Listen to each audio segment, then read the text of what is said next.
देखो, ये जहाँ जाना था अपने हिसाब से घूमता है, अपने हिसाब से जाता है, जाएगा। गूगल मैप उसके पास है, करेक्ट करेक्ट एड्रेस फीड भी किया है वो। करेक्ट। आप ये मत भूलो, सबका सब नोटिंग है, हाँ सबका पाप का घड़ा भरने वाला है। बट सर इसमें एक फॉल्ट पॉइंट ये भी आता है ना नहीं, कोई फॉल्ट पॉइंट नहीं है। फॉल्ट पॉइंट तो नहीं है। नहीं है फिर चलो लेकिन पूछ लो आप। नहीं अभी क्या पूछे नहीं पूछो। रहना तो मुंबई में ही है अभी। नहीं, आप मुंबई में रहना है आपको। आपका वो अच्छा है इधर। लगता है मच्छर मार रहे हैं।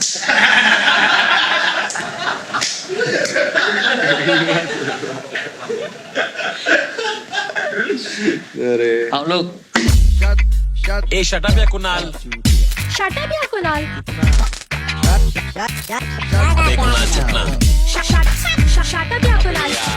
ए shut up yeah Kunal Yeah, Kunal. hello ladies and gentlemen, today with me on the episode is Mr. Sanjay Raut, Rajya Sabha member and Samna editor. Sir, thank you आपने शो का इनविटेशन एक्सेप्ट किया। आपने बुलाया, sir पर मेरे बुलाने से कोई आता नहीं है नॉर्मली। लेकिन हमारे लोग जैसे लोग आते हैं, थोड़ा जो लोग सामने वाले हिम्मत दिखाते हैं तो हिम्मत की दाद भी देनी पड़ती है ना। बहुत कम लोग हैं अभी। हाँ आते नहीं है काफी लोग। बीजेपी वाले ने तो ब्लैंकेट बॉयकॉट कर नहीं, दिया। वो तो उनका तो राष्ट्रीय प्रोग्राम है वो। हम्म, सबको ब्लॉक करना, ट्रोल करना, हम्म। क्या है, ब्लैंकेट करना, वो उसमें उनका प्रोग्राम चलने दो। लेकिन ये देश बहुत बड़ा है, करेक्ट।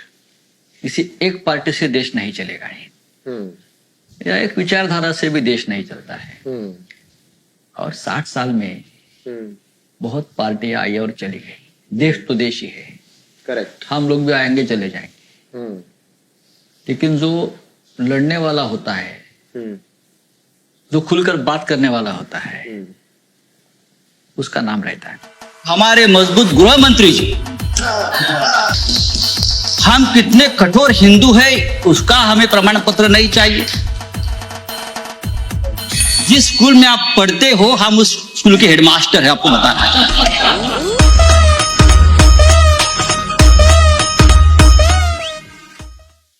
तो अभी मैं आया है तो मेरे बाद बहुत लोग आ जाएंगे, आप आ चिंता जाएंगे। मत करो, डेफिनेटली आ जाएंगे। हाँ वही हमने तो बंद कर दिया था पॉडकास्ट। हमने नहीं, वो आप बंद मत करो, अगर बंद करेंगे तो बहुत लोगों का फायदा हो जाएगा। हाँ चालू ऐसा रखो मत करो, आप चालू रखो।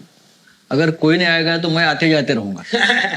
हाँ, ना। नहीं पर सर कमिंग बैक टू आपका पर्सनल जर्नी एक रहा है, आप उसमें बाला साहब के बारे में बात करते हैं पर अपनी पर्सनल लाइफ के बारे में क्या है पर्सनल लाइफ, क्या होता है? नहीं नहीं वही तो पूछ रहा हूँ कुछ नहीं कि होता क्या है पर्सनल लाइफ। मैं तो नहीं मानता हूँ पर्सनल लाइफ वगैरह कोई चीज होती है। होती तो ऐसा आप क्या हो सकती है? 24 आवर्स थोड़ी जो काम करते होंगे, आप करता भी हूँ टाइम लेते हो ना। नहीं, टाइम तो लेता हूँ मैं पहले से। ऐसा नहीं, देखो मैं, ऐसा है कि मैं बहुत ही कम उम्र में मैं सामना का एडिटर बन गया, तो मेरा लाइफ ही खत्म हो गया पर्सनल। काम पे ही पूरा टाइम। पूरा काम पे। देखो, बाला साहब ठाकरे जी के साथ काम करना, ये सबसे बड़ी मेरे लिए एक ये था कि अरे मैं बाला साहब के साथ काम कर। पूरा जिंदगी मैंने उनके साथ लगाई ना। सामना जैसा अखबार जिसका मैं एडिटर बनाया, उस वक्त मेरी उम्र क्या थी? 28। ये जो उम्र है, ये है, ये सामना जैसे अखबार के एडिटर होने की नहीं है। यंग एज पे। हाँ, एक पॉलिटिकल अखबार है जिसके बाला साहब ठाकरे प्रमुख है। हाँ, और बाला साहब ठाकरे यानी आग है, फायर है। उनके साथ हमको काम करना है, उनके विचारों को आगे लेकर जाना है। ये मुंबई है, महाराष्ट्र की राजधानी है, लेकिन यहाँ जो लोकल लोग हैं, भूमिपुत्र है, उनको काम नहीं है, उनको रोजगार नहीं है, उनको कोई पूछता नहीं है, उनको कोई रिस्पेक्ट नहीं देता है। ये सिर्फ मुंबई की लड़ाई नहीं थी, आपको मैं बताना चाहता हूं, ये देश के हर शहर की लड़ाई थी। बाला साहब की भूमिका क्या थी कि जहां भी जो लोग रहते हैं उनको वहां सबसे पहले प्रेफरेंस मिलना चाहिए काम का। करेक्ट। इसीलिए तो जो देश में जो लिंग्विस्टिक स्टेट बनाए गए, वो तो घटना के आधार पर बना है ना। अगर मराठी लोगों के लिए महाराष्ट्र बना है तो वहां उनका जो लोग हैं उनको प्रेफरेंस मिलना। उसका मतलब ये नहीं कि आप गुजराती हो, आप मारवाड़ी हो, आप मद्रासी हो, आप चले जाओ, ऐसा नहीं होता है। देश एक है। जब देश पर संकट आता है तो ना महाराष्ट्र, ना बंगाल, ना गुजरात, ना कुछ, देश एक है। लेकिन हर राज्य की अपनी एक संस्कृति है, अपना एक संस्कार है, वो रहना चाहिए। तो हमारे जैसे लोग जो थे उस वक्त उस विचारधारा से जुड़े थे। मेरे पिताजी भी थे उसमें, पूरा फैमिली था उसमें। हमने देखा है हमारे घर के लोगों को पुलिस कैसे मारते थे मूवमेंट में 1965 के बाद सड़क पर। उस वक्त तो कोई सरकार बेकार हमारे साथ नहीं थी, बस मार खाओ और जेल में जाओ। कितने लोग मारे गए, कितने लोगों का खून मैंने देखा है। तो ये तो अंदर है ना, अब होना भी चाहिए। अपनी जो आइडियोलॉजी है, अपना जो विचार है, उसके लिए आप मरने के लिए तैयार होना चाहिए। नहीं तो सीमा पर जाकर जवान न लड़ेगा न मरेगा, मरना चाहिए।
तो पूरा आगे का पीछे का हिस्ट्री निकाल कर ही लोग मेरे आसपास घूमते हैं और उनको मालूम है ये बॉम्ब है।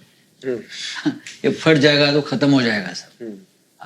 बाला साहब ठाकरे जी के साथ बहुत क्लोजली जो लोगों ने काम किया है, उसमें मैं एक हूँ। 30 साल से उनके साथ बहुत क्लोजली काम किया। एडिटर बाला साहब चीफ एडिटर थे, आई एम एग्जीक्यूटिव एडिटर सामना। पर मतलब सामना एक ही अखबार है जो रीजनल लैंग्वेज में आता है और पूरे देश और वर्ल्ड में जाता है, विश्व में जाता है। हाँ, मतलब पूरे देश में उसकी चर्चा होती है। हाँ, सुबह क्या लिखा है, एडिटोरियल में क्या है, मैंने क्या लिखा है, बाला साहब ने क्या लिखा था, उसका ऊपर तो सुबह से लोग लेकर बैठते हैं जैसे कि साला कोई धर्म ग्रंथ चल रहा है उनका। पढ़ते आए और एक एक वर्ड का 100 अर्थ निकालते। तो हमको बहुत ही सावधानी से काम करना पड़ता है। पर क्या आप वो रिस्पॉन्सिबिलिटी हमेशा निभाते आए हो? आपको कभी लगता है कि सामना में आपने ऐसा कुछ लिख दिया हो जो शायद नहीं लिखना चाहिए था? मुझे ऐसा कभी नहीं लगा। जो लिखा वो लिखा है, जो बोला है बोला है। जैसे बाला साहब ठाकरे बोलते थे, मेरा शब्द है ना बंदूक की गोली है, छूट गया। वो बाला साहब ठाकरे थे, लेकिन हम भी उनके चेले हैं ना। करेक्ट। अभी ठीक है, बोल दिया तो पीछे क्यों लेना है, लड़ते रहो। हाँ, पर सर कोई बातें तो ऐसी, मतलब जैसे 2015 में आपने बोला था कि जरा उस संपादकीय पर फिर से नजर डालिए। ओवैसी बंधु मुंबई में उछलकूद करके लौट गए। ये सब सौदेबाजी मुसलमानों के वोटों के लिए हो रही है। मुसलमानों के वोट सिर्फ सौदेबाजी के लिए उपलब्ध होंगे तो ये समाज हमेशा गर्त में ही रहेगा और उनके नेता अमीर बनते रहेंगे। इसी वजह से शिवसेना प्रमुख ने कहा था कि मुसलमानों से मतदान का अधिकार छीन लो। मुसलमान इस देश के नागरिक है, उनको पूरा हक है देश में रहने का। लेकिन कुछ पॉलिटिकल पार्टी सिर्फ मुसलमानों के वोट बैंक की राजनीति करते हैं। उससे नुकसान देश का भी होता है और नुकसान मुसलमानों का भी होता है। वो लोग चाहते हैं कि मुसलमान हमेशा अंधेरे में रहे, मुसलमान हमेशा किसी कोने में पड़े रहे और हमारे पीछे आ जाओ, बस हमने पुंगी बजाई, हमारे पीछे आ जाओ।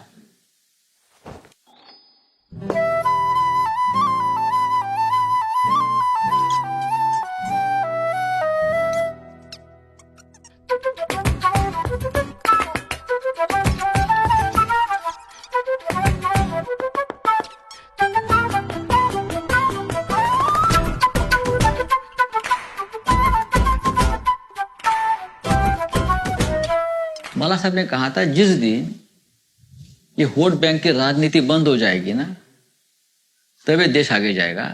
तो बाला साहब ने कहा था कि सिर्फ एक चुनाव के लिए मुसलमानों का वोट का राइट निकाल दो, मत देने का, ये सब लोग भाग जाएंगे जो आज मुसलमानों के मसीहा बनकर आते हैं ना, फिर पता चलेगा उनको। तो आप जैसे मैंने कहा ना कि आप समझ लेना चाहिए हम लोग क्या बोलना चाहते हैं। मुसलमानों का आज जो चल रहा है वोट बैंक राजनीति है। ओवैसी ने साल 2004 में पहली बार हैदराबाद से लोकसभा का चुनाव लड़ा और जीत गए। उसके बाद से लगातार वो 3 बार यहां से चुनकर लोकसभा में पहुंचते रहे हैं। असदुद्दीन के पहले उनके पिता सलाउद्दीन ओवैसी भी लगातार 6 बार लोकसभा के सांसद रह चुके हैं हैदराबाद से। दरअसल असदुद्दीन ओवैसी की पार्टी MIM का अस्तित्व मुस्लिम वोटों पर ही टिका माना जाता है और यही वजह है कि हैदराबाद से बाहर दूसरे राज्यों की उन्हीं सीटों पर MIM अपने उम्मीदवार उतार रही है जहां मुसलमान मतदाताओं की संख्या ज्यादा है।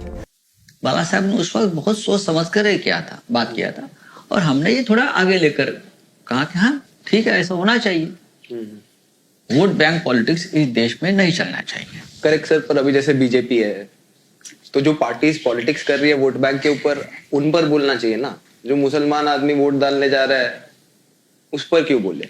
जैसे ये हिंदू पॉलिटिक्स कर रहे हैं, जैसे हिंदू हमने भी किया है, हम भी करते हैं। हाँ, पर हमने कभी छुपाया नहीं। करेक्ट, पर अब मैं बोलूं कि नहीं हिंदुओं को वोट करने का राइट ना हो क्योंकि हिंदुओं के नाम पे वोट बैंक पॉलिटिक्स देखो तो गलत हो जाएगा। एक बात ऐसा है, ये तो पाकिस्तान नहीं है, ये हिंदुस्तान है, इंडिया है, समझ लो। किसी को लगता है हिंदुस्तान बोलने से तकलीफ होती। यहां ये देश जो है, ये देश जो हमारी जो घटना है उसके मुताबिक चलेगा। डॉक्टर अंबेडकर ने बनाई है, सबको समानता जो है मिलना चाहिए। लेकिन इस देश में पहले से ही जो रिलीजन पॉलिटिक्स चली है उसमें सिर्फ एक धर्म को पकड़ा है, मुसलमान। उसका विरोध है हमारा। दूसरी बात, बाला साहब ठाकरे ने बार बार ये कहा था, जब कोर्ट में जाते हो ना और कोई मुसलमान होगा तो कुरान पर शपथ लेगा, हिंदू होगा तो क्या भगवत गीता, फिर कोई बात। बाला साहब बोले बंद कर दो, ये क्या है तमाशा। हिंदुस्तान की जो घटना है, संविधान है, उसके ऊपर सबने हाथ रखकर शपथ लेनी चाहिए। ये हमारी आइडियोलॉजी है, तो यही रहेगी। पर जब एक ये भी हो रहा है कि शिवसेना का एक मेकओवर है कि आदित्य ठाकरे जी ज्यादा एनवायरनमेंट की तरफ सवाल उठा रहे हैं, एनवायरनमेंट मिनिस्ट्री संभाल रहे हैं। उद्धव ठाकरे जी ने सरकार बनाने के बाद बोला कि we have done a mistake of mixing religion with politics, अब हम वो गलतियां नहीं करेंगे जो पहले। ऐसा उद्धव ठाकरे साहब ने कभी नहीं कहा। स्टेटमेंट तो आया था। Uddhav Thackeray's speech in the assembly last week in Nagpur, where he said that their mistake, the Sena's mistake, was to mix religion and politics. Political analysts are already discussing the significant change in Maharashtra's politics. आणि जनादेशाचा जो काही उल्लेख देवेंद्रजी आपण केला की शेवटी राजकारण आहे, या राजकारणामध्ये कदाचित आम्ही चुकत होतो की आम्ही त्याच्यामध्ये धर्म आणि राजकारण एक करत होतो, पण त्यावेळेला आम्ही हे विसरलो की स्वतः धर्मराजा सुद्धा जुगारामध्ये हारला होता, कारण राजकारण हे जुगार आहे, जुगारासारखं खेळायचं असतं हे आम्ही विसरून गेलो होतो आणि धर्म आणि राजकारण कुठेतरी एकत्र करायला लागलो होतो आणि त्याचे फटके आम्हाला पडले। पर आप कह रहे हैं Shiv Sena is not going through a makeover. वो क्या होता है मेकओवर? मतलब नई सोच क्या होती है? मतलब नया अलायंस है, अब नई सोच होगी। नहीं, शिवसेना एक हिंदुत्ववादी पार्टी है। शिवसेना सबको साथ लेकर जा रही है, एक कॉमन मिनिमम प्रोग्राम लेकर हम जा रहे हैं। और क्या होता है कॉमन मिनिमम प्रोग्राम? घटना जो है हमारे संविधान है उसके दायरे में काम करेंगे, और क्या कर सकते? वो तोड़कर हम नहीं फेंक सकते ना। नहीं, करेक्ट है आपकी बात, पर अब एक आप बोल रहे हो आप एक हिंदुत्ववादी पार्टी है वर्सेस कांग्रेस, और एनसीपी का हमेशा एक सेक्युलर स्टैंड रहा है। नहीं, कोई सेक्युलर नहीं देश में। सर सेक्युलर तो है इस देश में, कोई सेक्युलर नहीं हो सकता। सर कैसे नहीं हो सकता? आप मुझे बताइए कौन सेक्युलर इस देश में है? प्रधानमंत्री भी सेक्युलर है, राज्यपाल भी सेक्युलर है, राष्ट्रपति सेक्युलर है, अगर नहीं है तो बता दीजिए। हमारा संविधान भी सेक्युलर है। जरूर हमारा हिंदुत्ववाद हमारे मन में है, हमारे कार्यों में है, लेकिन देश तो चलता है संविधान से, जो संविधान सेक्युलर है। अब जब शपथ लेते हो प्रधानमंत्री, राष्ट्रपति, राज्यपाल, मंत्री, मुख्यमंत्री, तो आपको ये सेक्युलर धर्म का पालन तो करना पड़ता है सबको। जो सेक्युलर की बात करते हो सबसे ज्यादा धर्मांध होते हैं। ये सेक्युलर जो है एक गाली है, क्योंकि उसका बहुत गलत तरह से इस्तेमाल राजनीति में किया इस शब्द का। इसीलिए देश में सेक्युलर शब्द की वजह से देश में हिंदू और मुसलमान सीधा पार्टीशन हो गया। क्या है सेक्युलर? आप बस हिंदुओं को गाली देना, उससे आपका सेक्युलरिज्म ज्यादा बढ़ता है। ये गलत है। The state government has not allowed opening up of temples. The BJP has been protesting against this. Today, some of the BJP workers tried to forcefully enter Siddhivinayak temple in Dadar. They were taken into custody by the police. A day before this protest, State Governor Bhagat Singh Koshyari wrote a letter to Chief Minister Uddhav Thackeray and questioned him why the temples are not allowed to open. Now, the stinging letter even sought to ask whether Uddhav Thackeray has received any divine instruction to postpone the reopening of temples, or whether he has suddenly turned secular, the word Thackeray hated. He also called it ironical that the state governments had permitted bars, restaurants and beaches to open up, and on the other hand, our gods and goddesses have been condemned to stay in the lockdown. ऐसे कि किसी को आनंद तो नहीं है कि मंदिर बंद करके रखिए, भगवान को लॉक करके रखे। जो संकट, जो मजबूरी हमारे ऊपर आई है, इसकी वजह से सब हो रहा है। लोगों की जान माल का रक्षा करना है, हेल्थ का इशू है। अगर मंदिर की बात है तो एक राष्ट्रीय नेशनल पॉलिसी बनानी चाहिए। प्रधानमंत्री ने खुलकर सामने आकर कहना चाहिए कि आज रात 12 बजे सब मंदिर खुलेंगे देश के, हम खोल देंगे। कोरोना एक ऐसा संकट है जिसका कोई एक्सपेक्ट नहीं किया था कि इतनी जबरदस्त भयंकर महामारी। ब्रिटिश के जमाने में एक एक्ट बना था, वही अब तक चल रहा है। हम क्यों नहीं बदले? क्योंकि बीच में कोई ऐसा आया ही नहीं ना, तो वही एक्ट अभी हम चला रहे हैं। तो अचानक जो हुआ है, तो कोई ना देश ना कोई राज्य, किसी के ऊपर ब्लेम नहीं करना चाहिए, ना सेंट्रल ना स्टेट। मैं इतना कहता हूं। मैं ये कभी नहीं कहूंगा कि ऑपोजिशन ने क्रिटिसाइज नहीं करना चाहिए, उसका आवाज बंद कर दो। अगर वो 10 बात हम पे ऐसी रखते हैं, क्रिटिसाइज करते, उसमें से 3 बातें तो सच्ची होती है और उसका विचार करना चाहिए।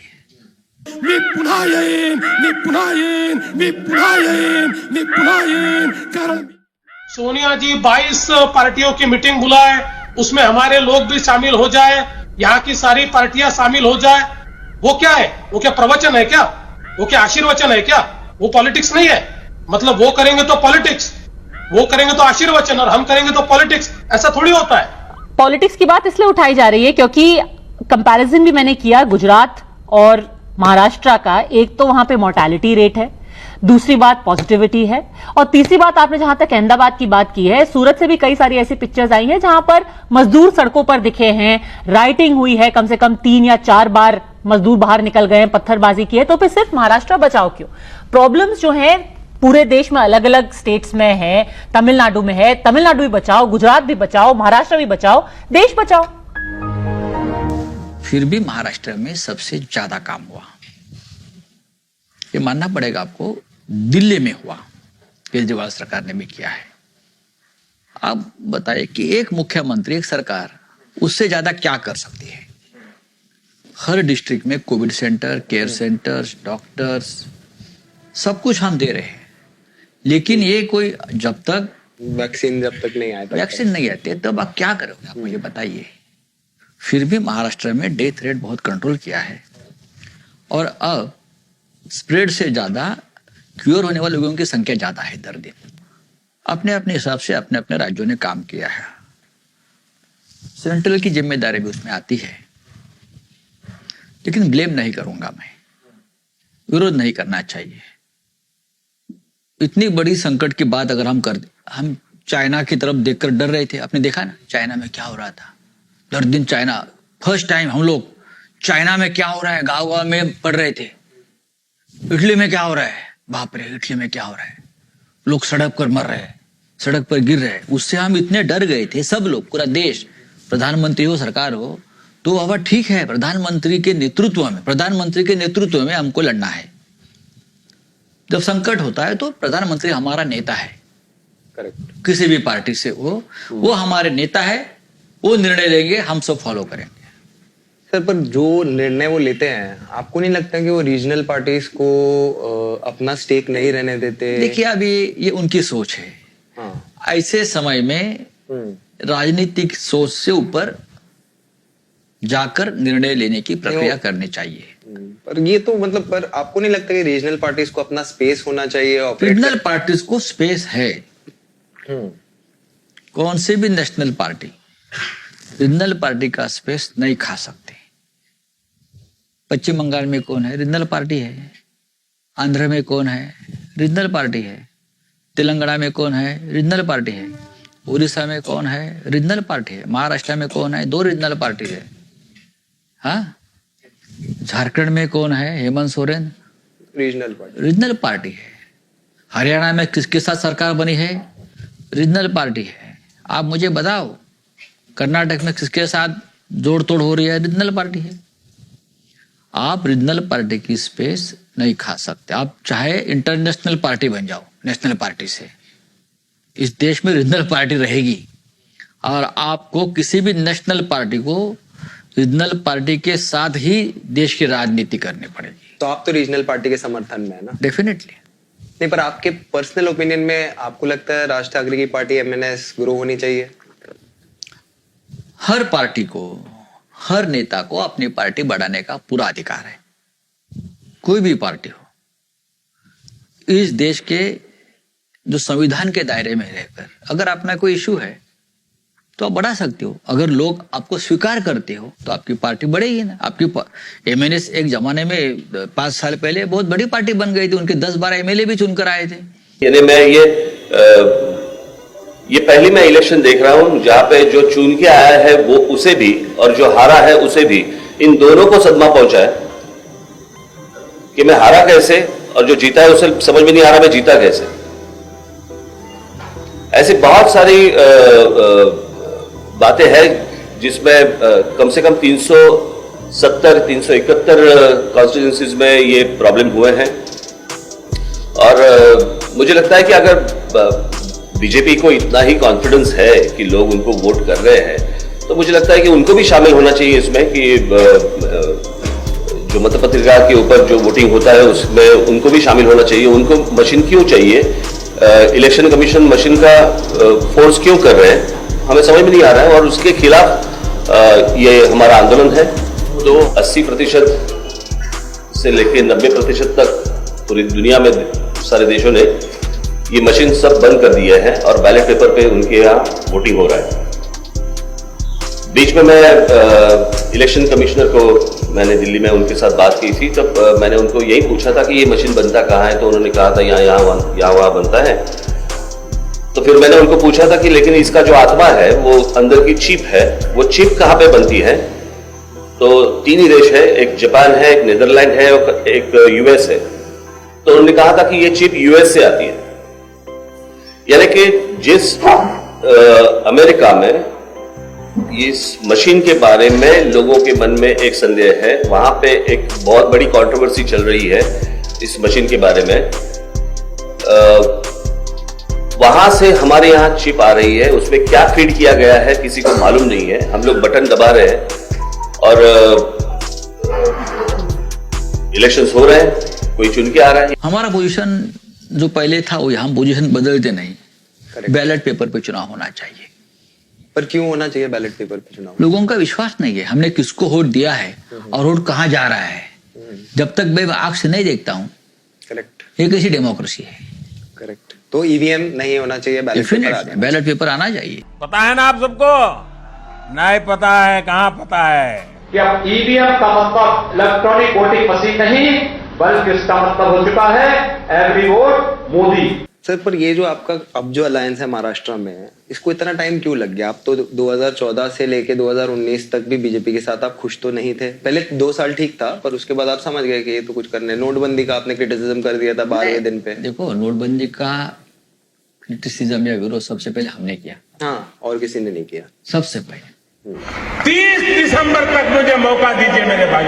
अगर 30 दिसंबर के बाद कोई मेरी कमी रह जाए, कोई मेरी गलती निकल जाए, कोई मेरा गलत इरादा निकल जाए, आप जिस चौराहे में मुझे खड़ा करेंगे, मैं खड़ा होकर के देश जो सजा करेगा वो सजा भुगतने के लिए तैयार हूं। सच बोलना और हिम्मत से बोलना ये बहुत बड़ी कला है। हिम्मत से बात करना ये बहुत बड़ी कला, मैं कला मानता हूं उसको। आप बोलो।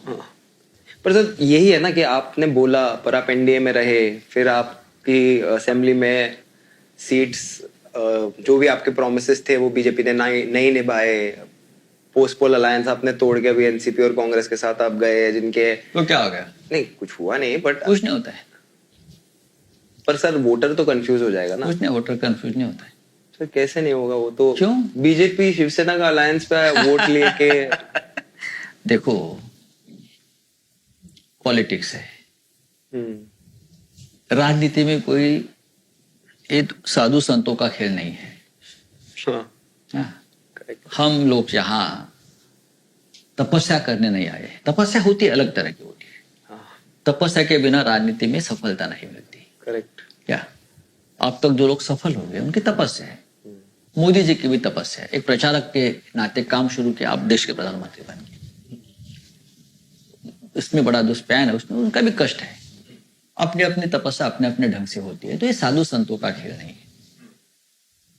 राजनीति में आपको बताता हूं, जब शिवसेना की स्थापना हो गई तब बाला साहब ठाकरे ने ऐलान किया था, हमारे साहब ने, कि हम राजनीति नहीं करेंगे, हम चुनाव नहीं लड़ेंगे। शिवसेना एक मूवमेंट है, आंदोलन हम करते रहेंगे। लेकिन बाद में पता चला ये सब ठीक है, लेकिन अगर हमारे लोगों को न्याय देना है, उनके काम करने हैं, तो सत्ता में जाना पड़ेगा। नहीं तो कौन हमारी बात सुनती है? 10 दिन सड़क पर उतरो, लाठी खाओ, जेल में जाओ। आज किसी का ये टूटा है, किसी का सर टूटा है, किसी का नाक टूटा है, तोड़ तोड़ कर। कोई 6 महीना अंदर है, कोई 2 साल अंदर है। तो राजनीति में आना पड़ा। उस वक्त भी हमारे बहुत पार्टियों से अलायंस होता था। सोशलिस्ट उनके साथ भी हमारा अलायंस हुआ। कांग्रेस के साथ भी उस वक्त हुआ था। हमारी एकमेव पार्टी है बाला साहब ठाकरे जी की, जिसने इमरजेंसी को खुला समर्थन दिया था उस वक्त, इंदिरा गांधी को। तो और अब देखिए, पर सर क्यों दिया था इमरजेंसी को खुला समर्थन? मुझे लगता है कि देश में जिस प्रकार का वातावरण बना था उस वक्त, इनडिसिप्लिन, कुछ लोग तो उस मोड पर थे कि देश जलाने की बात कर रहे थे। तो बाला साहब ने कहा कि ये ठीक नहीं है, इस प्रकार की भाषा, इस प्रकार का मूवमेंट, इससे देश टूट जाएगा। उस वक्त तो हमारी पार्टी छोटी थी, बहुत, इतनी बड़ी नहीं थी आज जैसी। मुंबई से आसपास से हमारी पार्टी का फैलाव था, पूरे राज्य में भी हम लोग नहीं थे। लेकिन हमारा एक विचार था, इंदिरा जी के साथ बाला साहब ठाकरे का एक रिलेशन रहा हमेशा। तो बाला साहब ने दे दिया सपोर्ट, खुलकर दिया, छुप कर नहीं दिया। और आज भी जब उद्धव ठाकरे जी ने ये निर्णय लिया कि हमको बीजेपी का साथ छोड़ना है, क्यों छोड़ा? कुछ तो कारण होगा ना। 25 साल का एक रिश्ता है हमारा, वो रिश्ता सिर्फ पॉलिटिकल नहीं था, इमोशनल था, आइडियोलॉजिकल था। वो तोड़कर नया घर बनाकर जाना है किसी के साथ, दुख तो होता है। सर ये तो मत बोलिए आप। मेरे को वो देवेंद्र फडणवीस जी गए थे शपथ लेने, आपके कार्यकर्ता चिढ़ा रहे थे उनको, मी पुना ये। तो ये इमोशनल रिश्ते में तो नहीं होता आता है ना। पर सर ये तो गलत था। ये तो इमोशन था ना। आप इमोशन की जो डेफिनेशन है, आप अपने हिसाब से मत देखो, आप उनका भी इमोशन देखिए ना। कार्यकर्ताओं का सबका इमोशन होता है। अगर देवेंद्र जी ने इतनी मुश्किल से तो कोई 5 साल काट के गया है सीएम महाराष्ट्र में। महाराष्ट्र का सीएम 5 साल रहना अपने बड़ी बात है, लेकिन मैं ये मानता हूं कि किसी भी नेता का अपमान नहीं होना चाहिए मंच पर। मैं उससे सहमत हूं। उस वक्त का माहौल अलग था, सरकार बनी थी, नई नई सरकार बनी थी, लोग लगता है ये कोई सपना ही है कि सरकार बन गई, उद्धव जी मुख्यमंत्री बन गए। करेक्ट। भावनाओं में बह के लोगों ने अपने आप को यार सचमुच सरकार बन रही है क्या। एक बार वो भी शरद पवार जी आए थे हयात में, तो कोण आला री कोण आला, मोदी आणि शाहचा बाप आला, आला ना हो, ठीक है ना, तो क्या होगा। ठीक है, आपने बोल दिया तो ठीक ही होगा फिर। ठीक है, अभी हम तो ये सब नहीं बोलते, हम तो डरते हैं बोलने से। आप मत डरो। अच्छा ठीक है।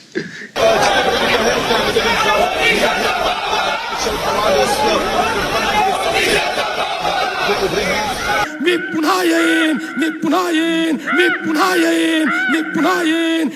Now you have Devendra Fadnavis, the BJP chief of Maharashtra, coming out and saying Sushant is Bihar's beta. ये तो पब्लिक डोमेन में आई। नहीं, मैं उनको बिहार का मानता ही नहीं। सुशांत सिंह वो मुंबई का था। सुशांत की जो आइडेंटिटी है वो मुंबई में आकर बनी है ना। जब वो बिहार में था या पटना में था तो उनको कौन पहचानता था। ऐसे बहुत से लोग हैं, ऐसा नहीं कि मैं कोई बड़ी बात करता हूँ, पूरे देश की बात मैं करता हूँ। मृत्यु के बाद ये सब आ गया। मैंने पहले न से कहा ये बिहार की बात छोड़ दीजिए, वो हमारा बच्चा है, ये हमारी जिम्मेदारी है, हम उसको न्याय देंगे। अगर गलत हुआ है तो हम न्याय देंगे। चिल्लाने से झूठ सच नहीं होता। करेक्ट।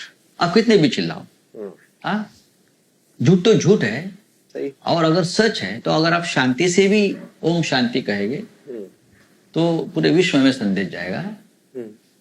ये देश में विवेकानंद भी निर्माण हुए थे, हो गए थे ना, बहुत शांतिपूर्ण ढंग से उसका विचार पूरे विश्व में गया है, चिल्लाए नहीं कभी। Correct. But sir SSR case को लेकर बहुत ही आवाजें उठी, बहुत ही लोगों ने बोला कि पहले बॉलीवुड के बड़े बड़े कलाकारों को बुलाया जाए, फिर बोला कि अबेटमेंट टू सुसाइड होगा, फिर बोला कि उसे ड्रग्स पिलाए जा रहे थे उसकी जानकारी के बगैर, फिर अभी सीबीआई ने डिक्लेयर कर दिया कि वो सुसाइड ही था, तो अभी अबेटमेंट का केस ढूंढ रहे हैं। तो क्या लगता है ढूंढने की जरूरत है? आप ढूंढ रहे हो, जो सच है वो छिपा कर आप कुछ ढूंढ रहे हो।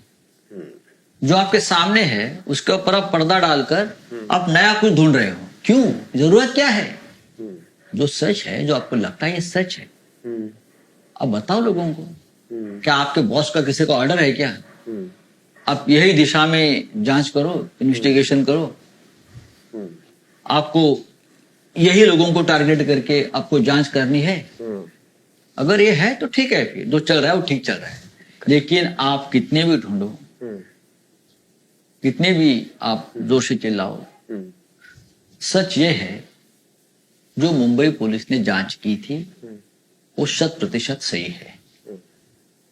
मुंबई पुलिस के ऊपर विश्वास रखना चाहिए। मुंबई पुलिस इस देश की बेस्ट पुलिस है, बेस्ट जांच अधिकारी, इन्वेस्टिगेशन टीम मुंबई पुलिस की है।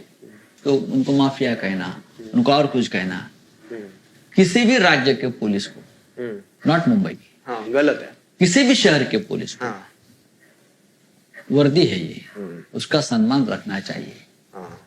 अगर आप उनका सम्मान नहीं रखते और सम्मान नहीं रखते, उनको माफिया भी बोलते हो, फिर भी आपके आसपास यही 10 हमारे माफिया वर्दी वाले लेकर घूमते हो।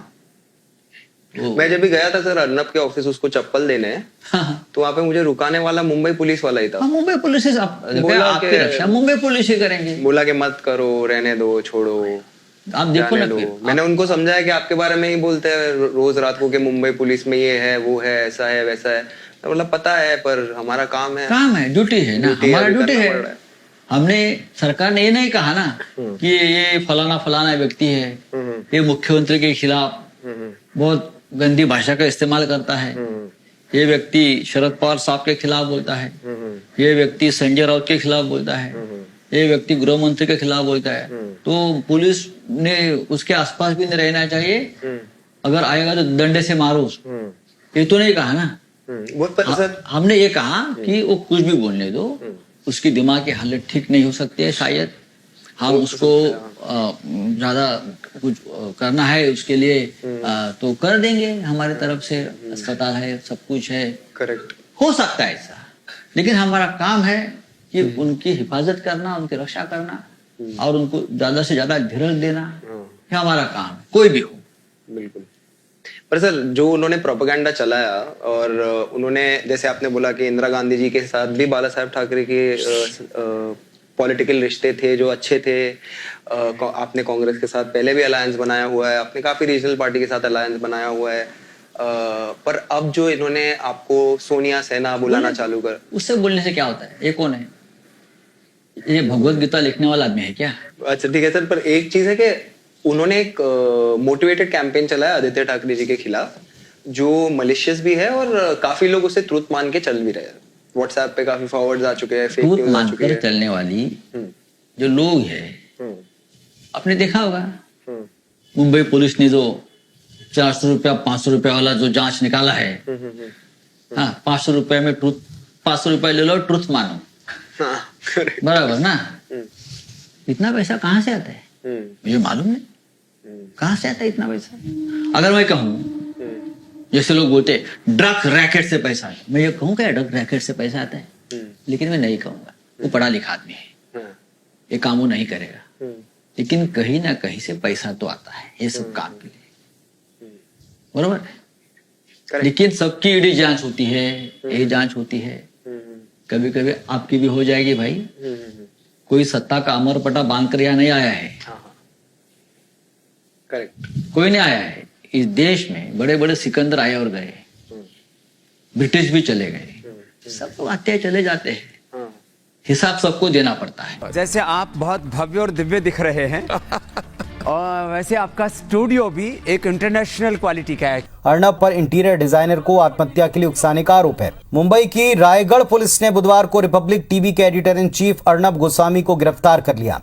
ये गिरफ्तारी 2 साल पहले साल 2018 में एक इंटीरियर डिजाइनर की आत्महत्या से जुड़े मामले में की गई। इसी साल मई में महाराष्ट्र सरकार की तरफ से इस केस की सीआईडी जांच के आदेश दिए गए थे। In this suicide note, they name 3 people. One is Arnab Goswami, who they claim owes them 83 lakh of rupees. Second is Firoz Sheikh, who they claim owes them 400 lakh of rupees. And third is Nitish Sharda, who they claim owes them 55 lakh of rupees. मैं पहले Maharashtra police से कि really उनको thanks बोलना चाहती हूँ कि आज ये दिन मैंने बहुत पेशेंस रखा है, श्रद्धा और सबूरी। आज इतने दिन के बाद ये दिन मेरे जीवन में आया, मैं उनकी रियली आभारी हूँ। ये करने से मेरे पति और मेरे सास वापस नहीं आएंगे, फिर भी वो मेरे लिए अभी भी जीवित है।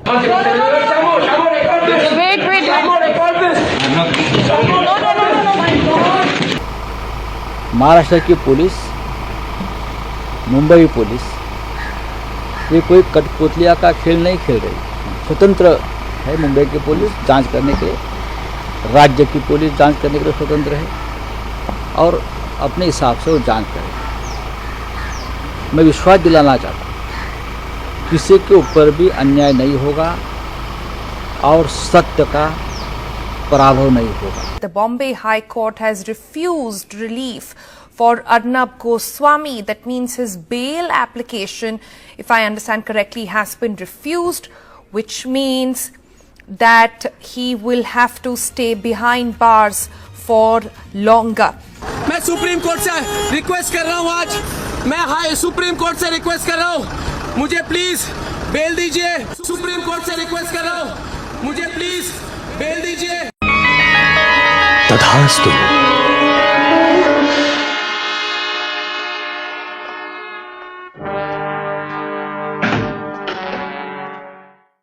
They, sir, want to stop the freedom of the press. They don't want to be criticized. You, sir, are not above criticism. आप अगर प्रजातंत्र में हैं, आप अगर लोगों से वोट लेना चाहते हैं, you have to सुनना पड़ेगा। सर पर ये जैसे एक जब मैं रिसर्च कर रहा था इसके बारे में तो बहुत ही इन डेप्थ थोड़ा घुसा तो समझ में आया कि बाल ठाकरे साहब के जो पिताजी थे, नाम सही ले रहा हूँ, प्रबोधनकार, हाँ प्रबोधनकार ठाकरे जी, हाँ। उनके बारे में बहुत कम लिटरेचर है बाहर। प्रबोधनकार जो है उनका नाम नहीं था, उनका नाम था केशव सीताराम ठाकरे। नहीं, पर प्रबोधनकार मीन्स ऐसा है कि प्रबोधन नाम का उनका एक अखबार था, एनलाइटेंड वन। हाँ, प्रबोधन का मतलब है सोशल रिफॉर्म्स। हाँ। वो बहुत बड़े सोशल रिफॉर्मर थे। हाँ, जैसे महात्मा फुले, शाहू महाराज, डॉक्टर आम्बेडकर, वैसे प्रबोधनकार ठाकरे सोशल रिफॉर्म की मूवमेंट में उनका बहुत बड़ा योगदान रहा। जैसे जो अंडर एज लड़कियों की शादी है, हाँ, या बहुत अंधश्रद्धा है, ये जंतर मंत्र वाले लोग, जादू टोना वाले लोग, हाँ, उनके खिलाफ एक बहुत बड़ी मूवमेंट है। ब्राह्मणिज्म के काफी खिलाफ थे। बहुत। तो वो तो शिखर पुरुष थे सोशल रिफॉर्म में, बहुत उनको इस राज्य में रिस्पेक्ट था। उनका नाम तो उस लाइन में आता है, बोला ना कि फुले, अंबेडकर, शाहू, उनके साथ काम किया है इस महान व्यक्ति ने। तो बाला साहब ठाकरे के ऊपर, साहब के ऊपर उनका प्रभाव हमेशा रहा। पर बात बहुत कम की उन्होंने अपने पिताजी के बारे में। नहीं, ज्यादा बात करते थे वो। जब भी हम लोग बैठे थे बर सभा में बोलते थे, मेरे बाप ने मुझे ये सिखाया है, मैं मेरे बाप को फॉलो करता हूँ, पिताजी को फॉलो करता हूँ। ये जो शिवसेना बनाई है ना, बनी, वो प्रेरणा प्रबोधनकार ठाकरे के ही थे ना, कि अपना एक संगठन होना चाहिए मराठी लोगों का। नाम भी शिवसेना एक प्रबोधनकार ठाकरे जी ने दिया है। जब पूछा कि क्या करोगे, क्या नाम रखोगे, तो बाला साहब ठाकरे जी ने कुछ नाम, नहीं, अपनी तो शिवाजी की सेना है, शिव सेना, ये प्रबोधनकार ठाकरे जी ने नाम दिया है। अब आते सर थोड़ा आते कि आप लोगों ने जब मराठा रिजर्वेशन की एक मूवमेंट निकली जो बीजेपी ने एम्पलीफाई की, और आपके वोट बैंक सोटू से जो लोग आपके साथ थे उनको बांटने की कोशिश की, तो आपने मराठा रिजर्वेशन का समर्थन नहीं किया, खुल के विरोध भी नहीं किया। एक कार्टून आपने डाला था खुल के विरोध करने वाला, उस पे बहुत लोग अपसेट हो गए थे, पर स्टैंड थोड़ा क्लियर नहीं। वो जो कार्टून था, वो कार्टून उसके बारे में नहीं था, रिजर्वेशन वगैरह। देखिए, रिजर्वेशन के बारे में ये सरकार की बातें हैं, सरकार उसमें निर्णय ले रही है, उसमें अभी मामला सुप्रीम कोर्ट में भी है, बात करना ठीक नहीं है। और दूसरी बात ऐसी है कि हमेशा बाला साहब ठाकरे और हमारी पार्टी का एक स्टैंड रहा, जात के आधार पर रिजर्वेशन नहीं होना चाहिए। हमारी पहली पार्टी है, बाला साहब ने खुलेआम कहा था कि इकोनॉमिक बैकवर्ड जो लोग हैं, चाहे किसी जात और किसी भी धर्म के हो, उनको आरक्षण मिलना चाहिए। अगर मुसलमान है, वो गरीब है, तो उनको भी मिलना चाहिए, क्योंकि वो देश का नागरिक है। अगर मराठा है, जो सदन लोग हैं, ज्यादा महाराष्ट्र में थे, अभी नहीं है क्योंकि किसानी खत्म हो गई, उसमें से कोई गरीब है, वो पढ़ नहीं सकता है, उसको नौकरी नहीं मिलती है, तो उसको आरक्षण मिलना चाहिए। और दलितों में जो सालों साल से आरक्षण लेकर ऊपर तक गए, वो कभी न कभी उसने अपना आरक्षण छोड़ना चाहिए। देखिए, आर्थिक रूप से आरक्षण का कोई लेना देना नहीं है। अगर आपको बेरोजगारी, जहां तक हम मानते हैं, बेरोजगारी हर जात में, हर कास्ट में, हर रिलीजन में, देश भर में भारी बेरोजगारी है और गरीबी है। लेकिन आप आरक्षण दे दीजिएगा और गरीबी मिट जाएगी। और आरक्षण जिस सोच के साथ लाया गया था गरीबी दूर करने के लिए, ये बात नहीं है। आरक्षण जो पहले से, जो सदियों से जो वन व्यवस्था कायम थी, जो भेदभाव था, छुआछूत था, जहां तक भागीदारी की बात थी, सम्मान की बात थी, उसके लिए प्रावधान किया गया। और जहां तक आर्थिक रूप से अगर आपको करना, तो जातीय जनगणना हुई है, शैक्षणिक तौर पे, आर्थिक तौर पर आप उस जनगणना का बेस बनाइए। आप बताइए कि 51% मजदूर जो है कौन जात के हैं, आप बताइए भूमिहीन कौन से जात के हैं, भीख मांगने वाले मंदिर मस्जिद के बाहर वो कौन से जात के हैं, तो ये तो बताना पड़ेगा ना। तो ये आप देखिए संविधान में क्या प्रोविजन है, मेरे ख्याल से ये संविधान में प्रोविजन में नहीं दिया गया कि जिस हिसाब से इन लोगों ने जो 10% दिया है, आगे ये क्या करेंगे नहीं करेंगे तो बात की बात। लेकिन मेरा मानना ये है कि अगर आप 10%, 15% वाले आबादी को 10% आरक्षित करते हो, तो जो 85 80% वाले हैं उनको आप 90% करोगे कि नहीं करोगे? तो आप 90% कर दीजिए। मेरे जनता का माया छोटे समझ में आया क्या? यहाँ पर तो मतलब हमारा आइडियोलॉजिकल डिफरेंस है, बिकॉज आप मान रहे हो कि गरीब एक जाति है, मैं मान रहा हूँ कि जातियों में गरीबी है। यहाँ जात नहीं होती, ये जो है ना भूखा पेट होते हैं, भूखे पेट को जात नहीं होती, ना धर्म होता है। बट सर जातिवाद तो है ना सोसाइटी में, जातिवाद जाए तो उसके साथ आरक्षण भी जाए ना। जब तक जातिवाद है, जातिवाद अभी कौन खत्म करेगा? हम चाहते हैं खत्म हो, पर जातिवाद तो है। जैसे हमने कहा ना कि सरकारी फॉर्म में जात लिखना बंद, सरनेम लिखना बंद कर दीजिए। पर सर वो तो सोल्यूशन नहीं हुआ ना, बिकॉज जात के आधार पे लोगों को जज किया जाता है, शादियां होती है। तो अगर आप बोल रहे हो कि आइडेंटिटी ड्रॉप करे तो वो तो जो लेकिन नहीं होगा हमारे देश में। बट ठीक है, उस पे मतलब हमारे वैचारिक मतभेद है तो उसे तो रहने ही देते। होने भी चाहिए थोड़े बहुत, तो राजनीति चलेगी ना, मतभेद नहीं होगी तो कैसा चलेगा? पूरा प्रोपेगेंडा लगेगा फिर। बट सर जब ये पूरा हुआ, जो आपने इलीगल कंस्ट्रक्शन कंगना रनावत की गिराई, मतलब उसका खुल के समर्थन हमने नहीं गिराई, बीएमसी ने गिराई। बीएमसी ने गिराई, ये मेरे पास नहीं है, बीएमसी के पास है। नहीं, पर आपने लिखा ना यहाँ पे वो उखाड़ दिया। हाँ तो क्या हो गया? नहीं, बीएमसी ने उखाड़ दिया ना। नहीं, इस पे आपको ऑटोग्राफ लेके फ्रेम करूंगा मैं। आप कर लीजिए, उखाड़ दिया इसलिए है, देखो ये सामना है, सामना की अपनी स्टाइल है। करेक्ट। हेडलाइन, एडिट, आर्टिकल जो हम लिखते हैं सब में, अब इसलिए लोग पढ़ते हैं, सोचते हैं। अब ऐसा है कि वो जो लेडी है, क्या उसका नाम, कंगना, एक्ट्रेस है ना, हाँ वो एक्ट्रेस है। तो वो कहाँ से बोल रही थी कि मैं आ रही हूं और जो उखाड़ना उखाड़ दो। ऐसा है कि एक लेडी का सम्मान रखना चाहिए। करेक्ट, बराबर, महिला का सम्मान रखना चाहिए, तो उखाड़ दिया। उसकी इच्छा थी, उसके इच्छा के अनुसार बीएमसी ने बुलडोजर चलाए, करेक्ट, उखाड़ दिया। तो जो हुआ उसका रिपोर्टिंग सामना में हुआ, उखाड़ दिया।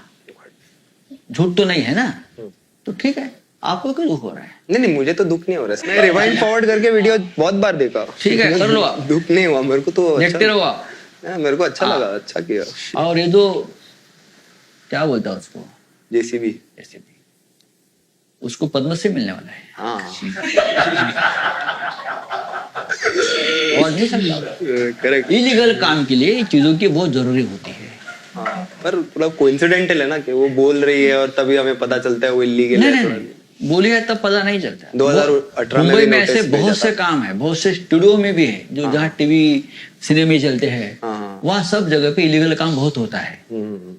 देखो एक कहावत है, एक सिनेमा आया था वक्त, राजकुमार, क्या है वो, शीशे के घर में रहने वाली दूसरे पर पत्थर नहीं फेंका करती, जानी? Yes, correct. हाँ, कुछ शीशे के घर में रह के कहाँ से पत्थर फेंकोगे? पत्थर तो हमारे पास है। करेक्ट। वो बाहर से फेंके जाते हैं, अंदर से भी फेंके जाते हैं। तो आप अगर आपने कुछ गलत किया है तो आप चुप बैठो। आपने बेईमानी की है ना, तो बेईमानी छुपाने के लिए आप चुप बैठो। अब हमारे ऊपर पत्थर मत फेंको, हमें आपको मदद किया है जिंदगी में बहुत बार।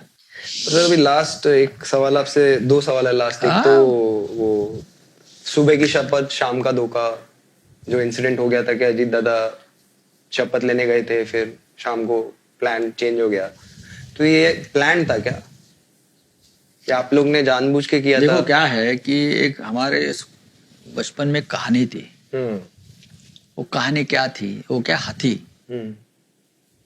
किसको लगा हाथी डंडे जैसा है, किसको आंधी, 7-8 आंधे लोग, अरे हाथी तो ऐसा है, हाथी सूप जैसा है। वैसा अभी जो कहानी बनाना चाहता है वो बना सकते हैं, अजीत पवार और उस बारे में। असलियत क्या है हमें मालूम है। नहीं मतलब आपने भेजा था? ऐसा मैं कैसे बोल सकता हूँ? नहीं सर, लग तो रहा है। हाँ, अगर आपको लगता है तो लगने दो। ठीक है। आपकी भी एक दिन लग जाएगी फिर। सर मेरे को लगता है एक और बार आप भेजेंगे उनको शपथ लेने सुबह 5 बजे। नहीं, अभी वो सुबह का अलार्म बंद कर दिया उसने। घड़ी भी चेंज की अभी। आप बीच में मिले उनसे 2 घंटा, क्या बातें हुई? किसको? देवेंद्र फडणवीस जी को। मेरे दोस्त है वो। दोस्त है वो। देखो पॉलिटिक्स में कोई दुश्मन नहीं होता है, आइडियोलॉजिकल मतभेद हो सकते हैं। करेक्ट। और महाराष्ट्र एक ऐसा राज्य है जहां हम हमेशा एक दूसरे के साथ अच्छे रिश्ते रखे। शरद पवार साहब हमारे खिलाफ थे बहुत राजनीति में, फिर भी मैं जाकर उनसे मिलता था, तब बोलते थे अरे ये शरद पवार साहब को मिलते हैं। मिलना चाहिए, समझना चाहिए। इतने साल अगर कोई राजनीति करता है, पॉलिटिक्स करता है या किसानों की राजनीति करता है, तो समझना चाहिए सबके साथ। जब भी मौका मिलता हो तो मैं सभी पॉलिटिकल लोगों से जाकर उनकी बात समझ लेता हूं। देवेंद्र फडणवीस के हमारे दुश्मन है, महाराष्ट्र के मुख्यमंत्री है, हमने उनके साथ काम किया है 5 साल। लीडर ऑफ अपोजिशन है, अभी बीजेपी के बड़े नेता है। मैं उनका तो राष्ट्रीय स्तर पर उनका भविष्य देखना चाहता हूं मैं, कि यंग लीडर है, राष्ट्रीय स्तर पर काम कर सकते हैं, करने दो। हम हमारी राजनीति करेंगे, वो उनकी राजनीति करेंगे। विरोध तो होता रहेगा ना, लेकिन विरोध का मतलब तलवारें निकाल कर लड़ना नहीं है। तो मुझे लगा कि उनसे बातचीत होनी चाहिए, और मैं एक पत्रकार हूँ, संपादक, मुझे लगा एक उनका इंटरव्यू भी कर देंगे इन फ्यूचर। अच्छा, आप करेंगे उनके साथ इंटरव्यू? क्यों नहीं करेंगे? तो मेरे शो पे के लिए भी कन्विंस करना ना उनको। आ जाएंगे, इतनी तो मेरी बात लोग मानते हैं। आप बोलेंगे तो मोदी जी भी आ जाएंगे, ऐसा लग रहा है। ए shut up yeah Kunal, shut up yeah Kunal, अबे कुणाल चुप ना। शट अप या कुणाल, ए शट अप या कुणाल, या कुणाल। सर लास्ट में आपसे जो मेरा फेवरेट सामना आर्टिकल था, ये उखाड़ दिया, उस पे मैं आपका साइन लेके मेरे घर पे फ्रेम करना चाहता हूँ। आप फ्रेम कर लीजिए, और उससे भी बड़ा फ्रेम कर लीजिए। ये बहुत ही हिस्टोरिक हेडिंग था मेरा। हाँ हाँ, प्लीज प्लीज सर। और मुझे ये हेडिंग देने का जिसने मौका दिया है, आप उसके भी साइन लीजिए। हाँ हाँ, नहीं वो तो नहीं मिलेगी हमें, बट नहीं मिलेगी, वो मिलेगी।